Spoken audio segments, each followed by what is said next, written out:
ঘুগনি রান্না করতে তো? হ্যাঁ বাবা, ঘুগনি রান্না করব। ও মা, তাড়াতাড়ি রান্না করো, খুব খিদে পেয়েছে। ঠিক আছে বাবা, আমি এক্ষুনি রান্না করছি। তো চলো তোমাদের সঙ্গেও তাহলে ঘুগনির রেসিপিটা শেয়ার করি। বাবানের তো খুব খিদে পেয়েছে, আমাকে তাড়াতাড়ি রান্নাটা করতে হবে।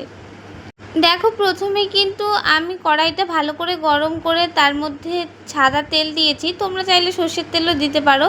তারপর দিয়েছি একটা গোটা শুকনো লঙ্কা, একটা তেজপাতা, 5 ফোড়ন আর পেঁয়াজগুলোকে কিন্তু আমি খুব ভালো করে ভেজে নেব, যাতে একটু ব্রাউন ব্রাউন কালার হয়।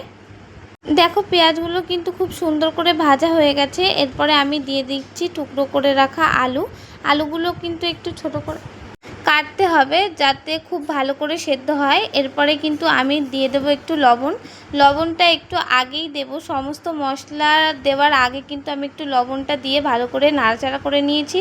তারপরে দিয়েছি এতে শুকনো লঙ্কা, আদা রসুনের একটা পেস্ট। মশলাটাকে কিন্তু আমি খুব ভালোভাবে কষিয়ে নেব।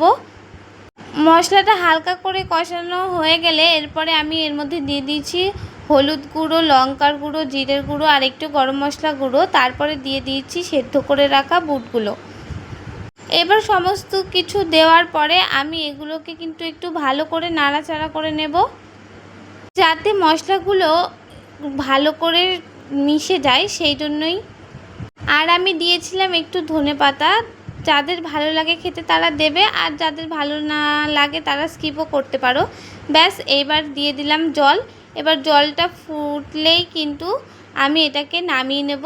আর হ্যাঁ, নামানোর আগে আমি এর মধ্যে দিয়ে দেবো একটু গরম মশলা, যাতে স্বাদটা ভালো হয়।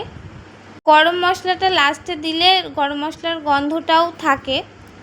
দেখো, আমার কিন্তু ঘুগনিটা হয়ে গেছে, এবার শুধু নামিয়ে নেব। ও মা, হয়েছে আবার?